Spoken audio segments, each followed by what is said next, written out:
Hello, my dear listener, and welcome to this new episode.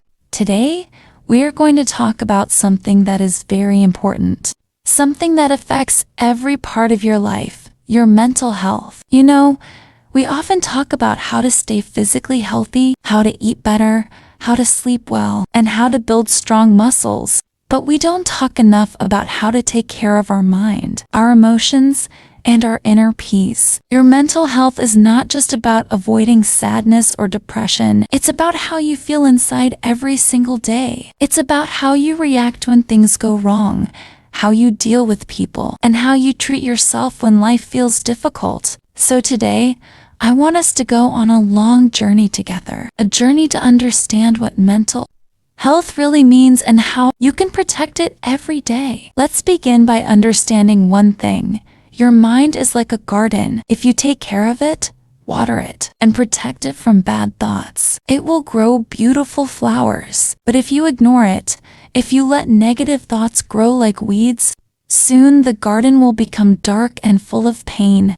So, protecting your mental health means taking care of that garden inside you. Now, you might be asking, how can I do that? Let's start with something very simple. The way you talk to yourself. Every day you have a voice in your head. Sometimes it says kind things. You can do it. You're strong. You'll be okay. But sometimes it says cruel things. You're not good enough. You're a failure. You'll never succeed. That voice can either be your best friend or your worst enemy. If you want to protect your mental health, you must learn to become your own best friend. When you make a mistake, don't attack yourself. Don't say I'm stupid. Instead say, it's okay. I made a mistake, but I can learn from it.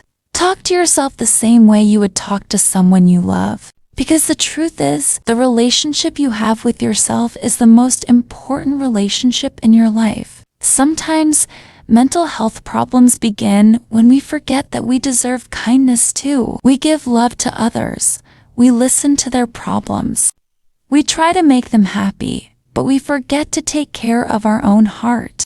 So today, I want you to make a small promise to yourself. I will be kind to myself. Say it again. I will be kind to myself.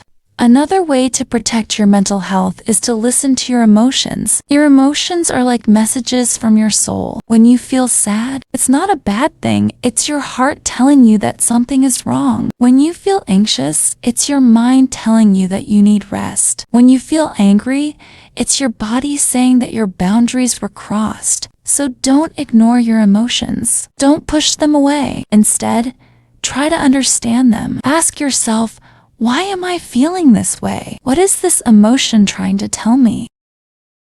Mental health is not about always being happy. It's about being honest with yourself. It's okay to cry. It's okay to be tired. What's not okay is pretending that everything is fine when your heart is hurting inside. Let's also talk about social media because it has a big effect on mental health. We spend so much time comparing ourselves to others, their bodies, their relationships, their success. But remember, people only show their best moments online. They don't show their pain, their tears, or their sleepless nights. So don't believe that everyone's life is perfect, except yours. Everyone is fighting their own battles, even if you can't see them. When you stop comparing yourself to others, you start feeling lighter, freer, and happier. Your life doesn't need to look like anyone else's. You just need to live your own story. Now, let's talk about something very important, rest. Taking care of your mental health means giving your mind time to rest. Sometimes you don't need to fix everything. Sometimes you just need to rest, breathe, and let time do its work. You are not a machine. You are a human being, and it's okay to take a break. Try to spend a few minutes every day in silence. Turn off your phone. Close your eyes. Take a deep breath and just be present. That small moment of peace can change your entire day. And remember, your mental health is connected to your body. When you eat healthy food, when you move your body, when you sleep enough hours, your mind becomes stronger. Exercise is not only for your muscles, it's medicine for your brain. Even a short walk in nature can make you feel calmer and more positive. Finally, don't be afraid to ask for help. Sometimes, Protecting your mental health means talking to someone, a friend, a family member, or a therapist. You are not weak for asking for help. In fact, it's one of the bravest things you can do. Let's continue our journey together, my friend. You've already learned that your mental health is like a garden, and you are the one who must take care of it every day. Now, let's go deeper into how you can really protect it in your daily life, through your habits, your environment, and your thoughts. Let's start with habits. Small daily habits have a huge impact on your mind. You don't need to change your life completely to feel better. You just need to make small, positive choices every single day. For example, when you wake up, instead of checking your phone immediately, try to take a deep breath and say one positive thing to yourself. Something like, I am thankful for this new day, or today, I will take care of my mind. That little sentence can change your energy for the whole morning. Another great habit is to write your thoughts down. When your mind feels heavy, when you feel lost or confused, take a notebook and start writing. You don't need to be a writer. Just write what's in your heart. Write about your fears, your worries, your dreams. You will see that the more you write, the lighter you feel. Writing is like giving your thoughts a place to rest instead of letting them run wild in your mind. Now, let's talk about the people around you. The people you spend time with have a huge influence on your mental health. If you are surrounded by people who always complain, criticize, or make you feel small, your mind will start to absorb that negativity. But if you are around people who encourage you, who believe in you, and who bring you peace, your mind will start to heal and grow stronger. So take a moment to think, who are the people that make you feel safe? Who are the people that make you laugh? Who are the people that make you feel like you can be yourself without fear? Spend more time with them. And if there are people who always make you feel bad about yourself, it's okay to take some distance. You don't have to explain yourself. Protecting your mental health sometimes means protecting your space. Also, let's talk about boundaries. Boundaries are the invisible lines that protect your peace. When you say no to something that hurts you, you are saying yes to yourself. When you stop doing things only to please others and start doing what feels right for you, you are building mental strength. So, don't feel guilty for setting boundaries. It's not selfish, it's self-respect. Now, let's move to something many people forget: self-care. When we hear the word self-care, we often think about taking a bath, doing skincare, or drinking coffee in peace. Those things are nice, but real self-care goes deeper. It means doing what's good for your future self, even when it's not easy. It's going to bed early even when you want to scroll on your phone. It's saying no to toxic people even when you feel lonely.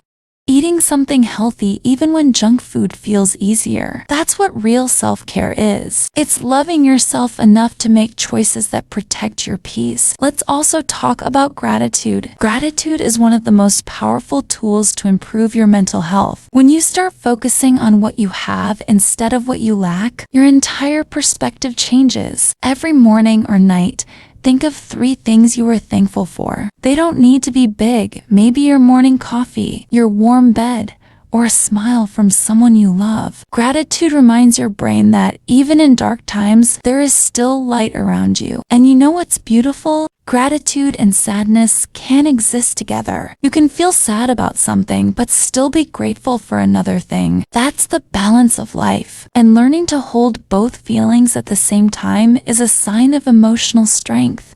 Now, let's talk about your environment. The space you live in affects your mood more than you think. If your room is messy and full of clutter, your mind will feel chaotic too. So, spend a little time each day cleaning your space. Opening the windows, letting in sunlight. A clean space creates a calm mind. Add a plant, light a candle, or play soft music. Turn your space into a safe place for your soul. Another important part of mental health is forgiveness. Sometimes, the biggest pain comes from the past, from people who hurt you, or from mistakes you made. Carrying anger and guilt is like carrying heavy stones in your heart.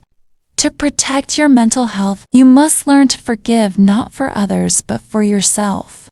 Forgiveness doesn't mean forgetting what happened. It means freeing your heart from the control of the past. When you forgive, you let go of pain, and you make space for peace. And don't forget to forgive yourself too. You did the best you could with what you knew at the time. You are not the same person anymore. You've grown. So stop punishing yourself for old mistakes. You deserve to move forward. Let's talk about expectations. Many times we suffer not because life is bad, but because our expectations are too high. We expect everything to be perfect.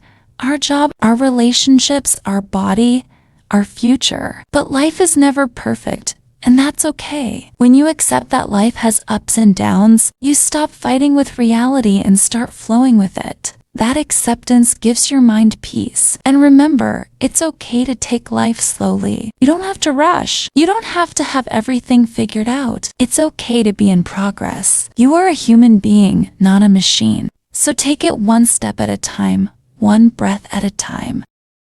Before we continue, my dear listener, if you're enjoying this podcast and you feel that it's helping you become a calmer, stronger, and more peaceful person, then don't forget to subscribe to the channel. By subscribing, you're not just supporting my work, you're also joining a community of people who want to grow, heal, and live better lives together. So, click that subscribe button, leave a little comment to tell me what you learned today, and share this episode with someone who might need a bit of peace in their heart.